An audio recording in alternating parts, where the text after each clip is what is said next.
You know, when I make this particular video right here, I am truly all within myself. I always try to make sure that I'm fair and balanced, because I realize that I have a listening audience, some that are converted and some that are not. All right, so I try to bring forth information fair and balanced when I'm on a public platform. That doesn't mean I'm always successful, because, you know, people ultimately have their own different mindsets, and it's hard, and it's it's extremely difficult trying to communicate with people if you don't believe a certain way.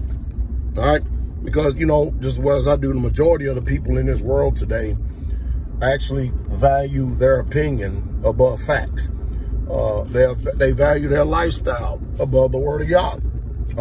They believe that what they believe and what they think and what they have at, I'm going to say something very keen here, accepted as truth is the truth, and they expect everyone around them in their circle or sphere of influence, they expect everyone around them to actually believe like them, think like them, and when, you know, ultimately you don't, you know, they may be frustrated in some areas or something, but sooner or later that relationship is going to be terminated. So I'm saying this, and I'm going to kind of keep it tongue in cheek, but I'm going to be as brutally honest and truthful as possible. Now, I realize that on the internet, and by the way, good morning, good evening, good afternoon, my brothers and sisters, wherever platform I decide to put this on, be it Patreon or YouTube. But I realize that there are a lot of so-called quote-unquote dating coaches. There are many different people who have adopted certain philosophies. You know, it's obvious that America is a feminist society. The court system is all about, it's not about equality, it's not about justice, it's not about balance, it's not about truth, it's not about honor. I've seen it and experienced it all the time. But today's video, I'm going to be speaking about the dangers of the reason why a single man, brother, I say man, meaning that you're not regenerated, you're not conformed, or brother, meaning in the faith. All right, so this is both ways, because there are two contrasts. You, anytime a man that is single, and you see a mother out there that has children, let me give you the worldly perspective first, then the spiritual perspective, okay? Chances are you may not want to look at that relationship. No matter how sweet, no matter how honest, no matter how kind, no matter how gentle, whatever the woman presents, because you will always be last in the pecking order, and you will never come before her children. Never. You are there to provide. You are there to protect. You are there to make sure that they are cared for. You could be the best stepfather or boyfriend or whatever the hell you want to call it in the world, but ultimately her children will always come before you, and you need to realize that. She's in a relationship with you because she needs protection. And sometimes women out there, they don't need a man far as financially, but they do need a man for stability in the home, because the truth is, you know, I think in this world right here is that people really truly don't understand roles. If I can just go ahead and just put it the way that it is, without being common, I'm just going to tell it like it is. You know, a man is designed to be fruitful and to multiply.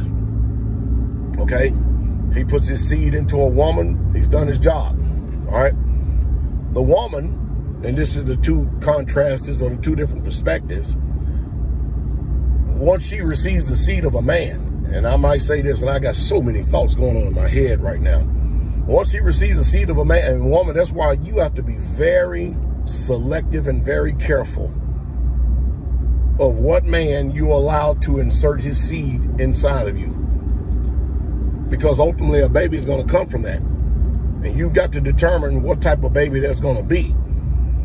if you're out here just running around having free sex to have a good time and all this other stuff, and you know that this man is a man of low quality, low value, and low character, don't sit up there and start bitching, griping, and complaining and stuff when you realize that you've got a piece of trash for a man that doesn't believe in responsibility, because you yourself is a very low-grade woman. That's the reason why you just go out there and lay with everything, because you yourself is low base and low grade. And I'm not saying low grade because somebody is low on a financial totem pole. There's a lot of people that's got a lot of money that's very low grade.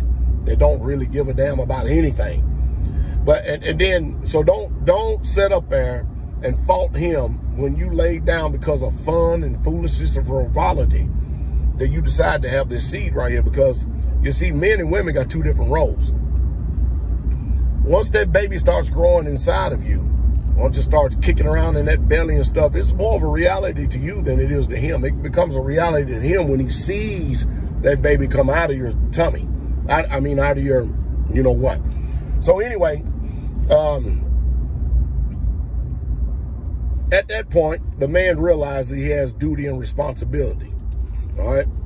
At least a real man does.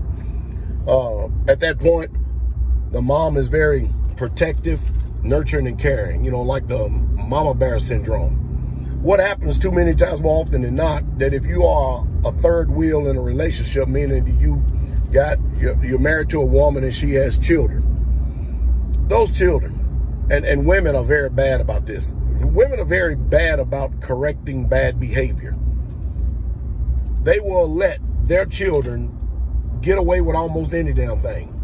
And I'm not saying that they won't give some form of correction, but when it comes to correcting them and you on the back burner. And if these children can abuse you or take their mother's side or whatever it is, they're going to be allied against you. You need to understand that. Because that's the type of worldly mindset that these people have. You need to know this. All right? You're never, ever, ever going to be their father unless they accept you as such. They don't carry your last name. All right? And if they don't carry your last name, if they don't respect you, even if they don't choose to carry last name, if they respect you, you got something different. Now let's go to the second contrast. There are some women out there, and they're supposed to love their children. They're supposed to have mama bear syndrome, because you know they're never, ever, ever not going to have that, because they're mothers. I mean, my mother's 81 years old, and I'm here in a few weeks, I'll be 54 years old, and she still tries to mother me. That's never going to go away. You understand that? That's never, ever going to go away. All right? But on the believer part, I have, you know, it's no secret I'm a pastor, but I have literally seen in the ministry women who have come to the faith, who have had 2 and 3 children. I've seen trash women that had 2 or 3 children we have taken care of, raised, reared, schooled them, put time, money, energy, effort, resources, roof over their head, and leave here just as bitter and ungrateful and unthankful as if, and no thank you, no nothing. And I've literally opened up my community and my home only to be rejected by these type of people. And the beat goes on. But then there are other women that come that have children. And they realized that they were in a bad situation with something that seemed like it started out to be so good. But they realized that they were saddled up with a piece of trash. And I can tell you right now, these were really, truly, legitimately good women. That's the reason why you can't paint a broad brush. And I've seen relationships where the mother puts the man first, even though she has children from someone else's seed. And I've seen these families in a healthy relationship where the children love the man as if their own father, and love them, and they love the mother, and the father loves the children the exact same way. I've seen it. So you can't say that dating single mothers are always off limits. You can't really truly say that.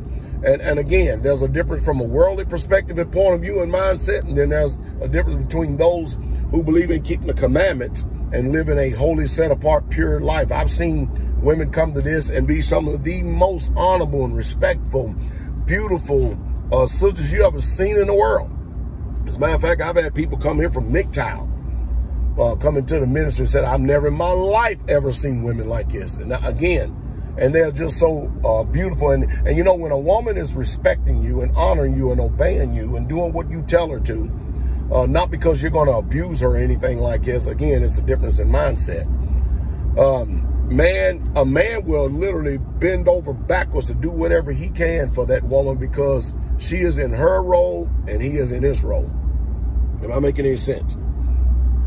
But I tell you, if you're going to approach this and you're going to look at a woman from a worldly perspective and point of view, and where there's no litmus test for morality, who determines what is morally right and wrong? Who determines values and ethics? Who is the one that is going to actually truly lead this home?